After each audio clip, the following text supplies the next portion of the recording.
नमस्कार दोस्तों। आप लोगों को इन सारी तस्वीरों को देख करके कुछ घटनाएं याद आ रही होंगी। इनमें से कुछ इम्पोर्टेंट घटनाएं हैं जिसके कारण लाखों लोग मारे गए।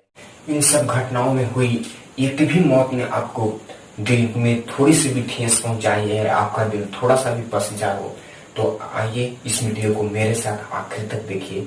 उसके बाद खुद निर्णय लीजिए कि एज ए रिस्पॉन्सिबल सिटीजन हमें क्या करना चाहिए और एज ए रिस्पॉन्सिबल सिटीजन हमें गवर्नमेंट से क्या उम्मीद रखनी चाहिए और हमारी सरकार अभी तक इस पर क्या करती है, क्या कर रही है और आगे क्या करेगी, इस पर हम पूरी डिटेल में चर्चा करेंगे। ठीक है, तो आइए इस वीडियो को आखिर तक देखिए। यदि आप लोग आइए सबसे पहले हम लोग चलते हैं 1984 में हुई भोपाल गैस कांड त्रासदी की ओर। उस घटना में लाखों लोग मारे गए थे। उस घटना ने पूरे देश को झकझोर कर रख दिया था। उस घटना के से आहत होकर या उस घटना से सबक लेते हुए उस समय की सरकार ने, जो राजीव गांधी की सरकार थी, उन्होंने 1986 में एक कानून पास किया था जिसका नाम था इन्वायरमेंट प्रोटेक्शन एक्ट। इसे कुछ दिनों के बाद ही उसे EIA के नाम से जाना गया। EIA मीन्स होता है इन्वायरमेंट इम्पैक्ट असेसमेंट, जिसे हम हिंदी में पर्यावरण प्रभाव आकलन कहते हैं। EIA 1986 में हुआ था। समय बदलते बदलते उसमें हर तरह से रिफॉर्म करते गए, उसमें अमेंडमेंट लाते गए। ठीक, उसमें फिर एक और अमेंडमेंट लाने का प्रयास किया गया है 2020 में। उसका एक ड्राफ्ट है, एक 83 पेज का एक पूरा ड्राफ्ट है। वो उसे आप लोग यदि पढ़ना चाहते हैं तो उसका लिंक डिस्क्रिप्शन में दे दिया है, नहीं तो आप कॉन्टेक्ट करके आप ले सकते हैं। तो EIA का ड्राफ्ट 2020 में जाने के पहले हम लोग समझते हैं कि EIA का जो ड्राफ्ट 1986 में जो एक्ट लागू हुआ था, उस पर जो हमारा सारा स्ट्रक्चर काम कर रहा था, वो आखिर है क्या, उसका क्या मापदंड थे, उसके क्या कार्य करने के तरीके थे, जिससे भोपाल जैसी हुई गैस जिससे भोपाल जैसे हुई त्रासदी से हम निपटारा पा सकें और आगे निकट भविष्य में फिर से ऐसी कोई घटना नहीं है।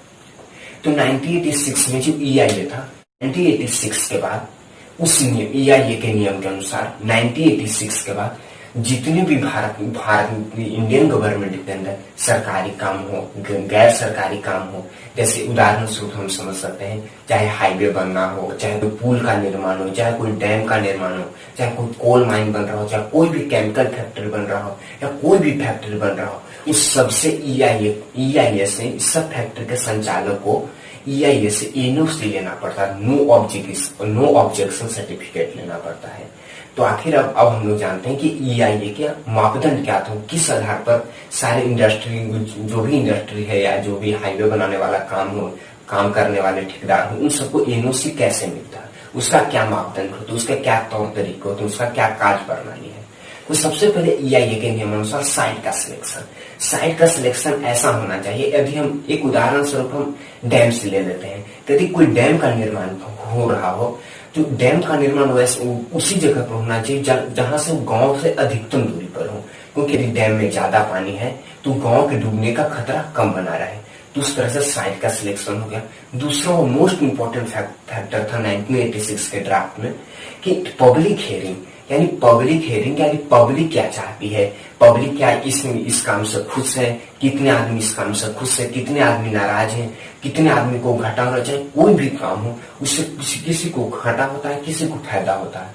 तो EIA के नियमानुसार जो घाटा हो रहा हो या नुकसान हो रहा है उसको कम कैसे करें, उसके हर्जाना कैसे करें, उस सब के लिए भी EIA का एक प्रोटोकॉल होता था, एक काम होता था। और तीसरे नियम होते हैं इन्वायरमेंट प्रोटेक्शन ला। इन्वायरमेंट प्रोटेक्शन ला के हम डिटेल में भी चर्चा करेंगे कि कोई भी फैक्ट्री का निर्माण है, चाहे किसी भी डैम का निर्माण है, चाहे कोई भी काम हो, इन्वायरमेंट प्रोटेक्शन ला का उल्लंघन नहीं कर सकती। यदि वो इन्वायरमेंट प्रोटेक्शन ला का उल्लंघन कर रही है तो EIA उसे NOC नहीं देगी। फिर उसके बाद इन सब मापदंडों को पूरे मद्देनजर रखते हुए एक रिपोर्ट तैयार होती है जिसमें साइट का सिलेक्शन हो, पब्लिक हियरिंग हो गया, इस काम से कितने का नफा हो रहा है, कितना नुकसान हो रहा है, कितने लोगों को इसको हर्जाना देना है, क्या करना, पूरी एक रिपोर्ट EIA की कमेटी को दी जाती थी। EIA की कमेटी में प्रसिद्ध साइंटिस्ट, यदि जल से संबंधित तो जल का स्पेशलिस्ट हो जाएंगे, भूमि से संबंधित तो भूमि का स्पेशलिस्ट हो जाए, पर्यावरण के तो पर्यावरण का स्पेशलिस्ट और साइंटिस्ट, ये दो कंपलसरी होते थे। तो कमेटी के सारे मेंबर होते थे। इस सारे कमेटी के जो मेंबर है इस पूरे रिपोर्ट को पूरे ध्यान से पढ़ते हैं और उसके बाद ही एनओसी देते हैं। और उसके बाद जो भी कंपेंसेट जिस किसी को यदि घाटा हो रहा हो, यदि किसी के डैम बनने में, किसी का यदि डैम के नजदीक है किसी का खेत है, तो उसका खेत आप रोपिए कि जैसे ही ज्यादा पानी बढ़ने एक लेवल के ऊपर जाते जाएगा तो उसका खेत डूबते जाएगा, तो वहां पर फसल संभव नहीं है, तो उसे एक हर्जाना राशि दी जाए।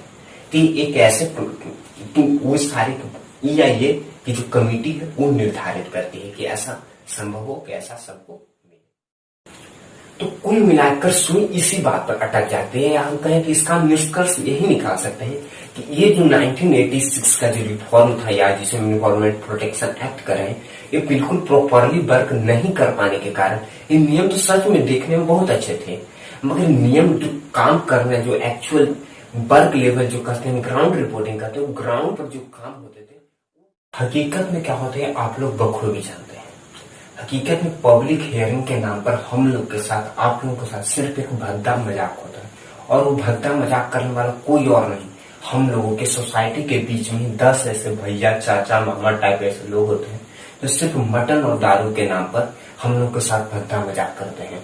वो कुछ नहीं करते, सिर्फ उन्हें एक न्योता दिया जाता है कि ये यहाँ पर मटन दारू की पार्टी है, वो वहां पर जाते हैं, पब्लिक हियरिंग भी कर देते हैं, साथ में मटन दारू का चटकारा भी लगा देते हैं।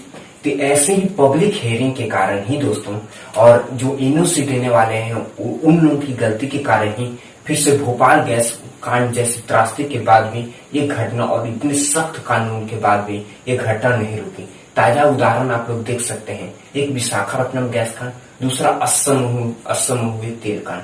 ऐसे हजारों ऐसे उदाहरण हैं जिसमें पढ़ते पढ़ते आपका समय बीत जाएगा, मगर ऐसे ऐसे उदाहरण खत्म नहीं होंगे। तो इन सबको खत्म करने का क्या आखिर फॉर्मूला क्या होगा, आखिर क्या तरीका होगा, इसके जानने से पहले आप लोग 1 मिनट के लिए सिर्फ सोचें कि इससे फायदा किसको हुआ। सिर्फ 1 मिनट के लिए सोचें कि इससे फायदा किसको हुआ। सिर्फ आज हम लोग सब जानते हैं कि ये सोसाइटी में क्या है, क्या आप समझते होंगे कि सोसाइटी कितने भागों पर बटी, कास्ट के आधार पर बटी, रिलीजियस पर नहीं, बिल्कुल गलत है। आजकल सोसाइटी सिर्फ 2 आधार पर बटी हुई है, चाहे वो किसी भी कास्ट में, चाहे किसी भी रिलीजियस में। एक हो जाती है क्लासेस, एक हो जाती है मासेस। क्लासेस जो होती है जो नियम कानून बनाते हैं, जो मटन दारू की पार्टी देते हैं, और मासेस में आ जाते हैं हम सब लोग, आप लोग, हम लोग, सब मासेस में आ जाता है, मासेस में आते हैं। चलिए, तो आखिर अब हम इस पर कंट्रोल कैसे करें, इसको रोकें कैसे? इस पर दो ही चीजें संभव है। एक क्या है, इसके लिए एक जागरूकता बनानी होगी, हम सबको आपस में मिल करके सोसाइटी को आगे बढ़ा करके, और दूसरा एक और इससे भी सख्त कानून, ऐसा कानून आए जिसे इन लोगों को पब्लिक हियरिंग के नाम पर जो भद्दा मजाक करते हैं वो न कर पाए, जो साइट कलेक्शन के नाम पर जो EIA की कमेटी वाले ऐसा मजाक करते हैं वो न कर पाए। तो इसके लिए हमें एक सख्त कानून और दूसरी जागरूकता, 2 चीज की होना नितांत आवश्यक है। तो आइए हम सबसे पहले आते हैं कानून पर, कि अब आखिर जो हमने शुरुआत में चर्चा की थी कि EIA 2020 आने वाला है। मतलब क्या कि EIA का इन्वायरमेंट इम्पैक्ट असेसमेंट का जो नया ड्राफ्ट आने वाला है, एक 83 पेज का एक ड्राफ्ट है, जो हाल ही में गवर्नमेंट ने लगभग मार्च में इसे रिलीज किया था, और उसमें डेडलाइन दी गई थी कि 31 मई तक इसे पारित भी कर दिया जाएगा।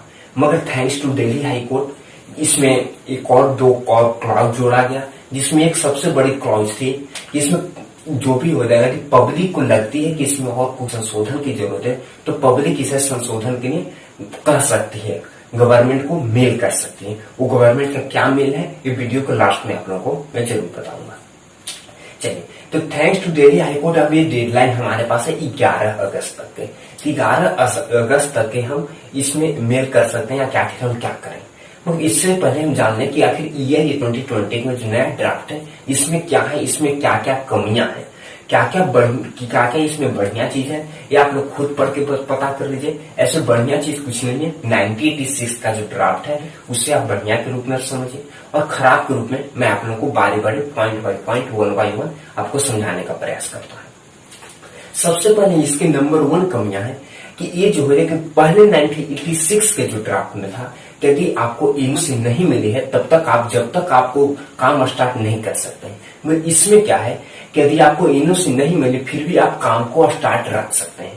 तो दोस्तों एक बार आप सोचिए कि यदि कोई यदि कोल माइन बन रहा है या कोई डैम का निर्माण हो रहा है, यदि उसे एनओसी नहीं मिली, पब्लिक प्रोटेस्ट कर रहे हैं इस डैम के विरुद्ध, उसे एनओसी नहीं मिली, काम स्टार्ट हो, तो आपको समझ सकते हैं क्या क्या काम फिर से वो बंद हुआ। ऐसा 99% केस में क्या है नहीं होता है, काम चलते रहता है। सिर्फ 1% केस है जो काम स्टार्ट होने के बाद बंद होता है। तो सबसे नंबर 1 कमियां इसकी ये थी।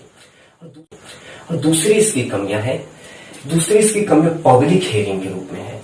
आखिर पब्लिक हियरिंग में इसमें एक बहुत बड़ा संशोधन है।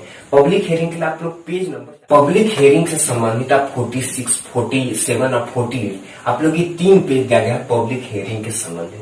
तो आप लोग जाकर के इन तीनों पेजों को पढ़ें, नहीं तो मैं उसका मोटा चीज आपको बता देता हूँ। पब्लिक हियरिंग में जो 1986 के ड्राफ्ट में 30 दिन का था, 30 दिन के अंदर पब्लिक हियरिंग का जो पूरा सर्कल है उसे समाप्त करना था। मगर इसमें क्या है, आपको मिनिमम 20 डेज ही दिया गया है। और उसमें भी इसमें एक और बड़ी खामी क्या है, इसमें ये नहीं बताया गया कि कितने % से हम पब्लिक हियरिंग कर सकते हैं। पूरा गांव से कर सकते हैं, 10 आदमी से कर सकते हैं, 5 आदमी से कर सकते हैं, 15 आदमी से कर सकते हैं, ठीक है। और इसमें एक और चीज है कि इसमें बता दिया गया है कि कौन कौन से ऑफिसर काम कर सकते हैं। आप लोग ये सारे पेजों में देख रहे होंगे कौन कौन ऑफिसर रहेंगे, क्या क्या रहेंगे। आप लोग खुद जाकर के इस पेज को पढ़िए, 3 या 4 पेज है। फिर इसमें तीसरी से बढ़िया ही कर सकते हैं। इसमें है कि डिफेंस या सिक्योरिटी के लिए यदि वो आवश्यक है तो उसका कोई भी डाटा पब्लिकली शेयर नहीं किया जाएगा जब तक वो कंप्लीट न हो जाए। और दूसरा इसमें चीज में क्या है कि इसमें कोई पब्लिक हियरिंग नहीं होगा। इसमें किसी को भी आपत्ति नहीं, न मुझे होगी नहीं आपको होगी, क्योंकि डिफेंस से जुड़ी हुई है इसे और एक सिक्योरिटी से जुड़ी हुई है। मगर इसी के साथ पब्लिक डिफेंस सिक्योरिटी से भी जुड़े जो भी पेज है वो पेज नंबर 9 है। पेज नंबर 9 में शायद पैरा 7 ही है, जिनसे आप लोग देखिए ध्यान से। चलिए अब आते हैं कि आखिर इसमें एक और क्या खामी है। इसमें एक खामियां क्या है, इसमें एक स्ट्रेटेजिक सरकार ठप्पा लगाना चाहती है। वो आखिर क्या ठप्पा लगाना चाहती है, यदि कोई भी वर्क हो रहा है, कोई भी काम हो रहा है, तो यदि उसमें सरकार चाहे तो उसकी पब्लिक हियरिंग संभव नहीं है। यदि उसमें कहा दे कि नहीं ये स्ट्रेटेजिक रूप से ये सही नहीं है कि इसका हम पब्लिक हियरिंग कराएं, तो पब्लिक हियरिंग नहीं हो सकता है। तो ऐसा किसी में भी कर सकते, क्योंकि सरकार ने इसमें कोई इंगित नहीं किया है कि इस काम में पब्लिक हियरिंग नहीं होगा या इस काम में पब्लिक हियरिंग होगा। और फिर उसके बाद फिर इसमें आ जाता है कि यदि कोई भी वर्क यदि इन्वायरमेंट लॉ का उल्लंघन करता है तो उसमें कोई जो पब्लिक है, यदि मान ली किसी जंगल के बीच में यदि कोल माइन बना रहा है तो जंगल को काट रहा है, तो उससे आदिवासियों को दिक्कत होगी, बिल्कुल दिक्कत होगी। तो आदिवासी लोग जो होंगे वो क्या होंगे, वो वायलोट मतलब क्या कि इसका विरोध नहीं कर सकते हैं।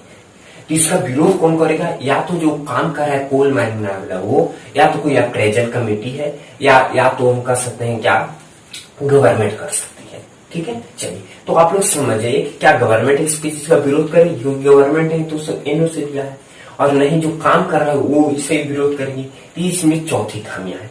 और इसमें एक और खामियां है जिसमें एक बॉर्डर लाइन की तरफ में, यदि बॉर्डर लाइन से 100 किलोमीटर की दूरी पर है तो उसमें जो भी काम है उसमें भी पब्लिक हियरिंग नहीं होगी।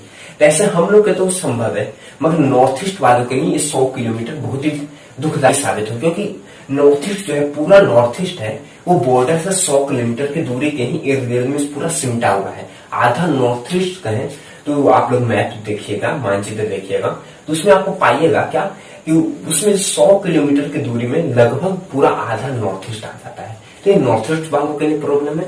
तो ऐसा नहीं है कि हम लोग नॉर्थ ईस्ट वालों के लिए आवाज नहीं उठाएंगे। तो ये तो आखिर ये इतनी इसकी प्रॉब्लम है। तब आखिर इसका सोल्यूशन क्या है, इसको हम क्या करेंगे कि गवर्नमेंट माने। तो गवर्नमेंट ने डेडलाइन इसे दी है 11 अगस्त 2020 तक। हम लोग क्या कर सकते, इस ईमेल पर आखिर हम क्या करें, क्या हम सरकार को कोई सुझाव देना चाहें तो हम दे सकते हैं कि आखिर क्या गलती है, क्या सही है। आप सब लोग पढ़े लिखे हैं, सब लोग समझदार आदमी हैं, तो आप लोग खुद जो मैंने आपको बताया है तो उससे जितना भी आपको नॉलेज हो, नहीं तो आप लोग गूगल करिए, यूट्यूब करिए, जो भी करिए उससे और नॉलेज लीजिए। और नहीं तो आप एक पूरा जो 83 पेज का ड्राफ्ट है उसमें कुछ चुनिंदा पेज आपको बता दिया, जैसे 46 हो गया, 47 हो गया, 48 हो गया, 29 पेज हो गया, 9 पेज हो गया, 19 हो गया, 36 हो गया, और 7 या 6 ये सारे पेज को कम से कम जरूर आप पढ़िए। और एक जो स्टार्टिंग का जो हेडलाइन जिसे मोटो कहते हैं उस पेज को पढ़िए। ठीक है, उस पेज को पढ़ने के बाद आप अपना निर्णय बनाइए कि आखिर हम क्या इसमें क्या सुझाव कर सकते हैं। मैं अपना सुझाव अगले वीडियो में जरूर आपको दूंगा, तो आप लोग जो भी है अपना सुझाव दीजिए और उसे शेयर कीजिए दोस्तों के साथ अपने सोशल मीडिया प्लेटफॉर्म पर कि हाँ इस लॉ में ये चीज खामियां है, इसको ऐसे सुधार किया जा सकता है, इस लॉ को और स्ट्रॉन्ग बनाने के लिए। ठीक है, इस वीडियो को जरूर शेयर कीजिए दोस्तों के साथ, फैमिली के साथ, व्हाट्सएप ग्रुप में, जहां भी आप शेयर कर सकते हैं इसे कीजिए, क्योंकि ये न मेरी पर्सनल लड़ाई है, न आपकी पर्सनल लड़ाई है। ये हम सबको एक लड़ाई है, इसके खिलाफ, क्लासेस के खिलाफ। हम मासेस के लिए क्लासेस को दिखाना काफी, निदान तवश्यक है, काफी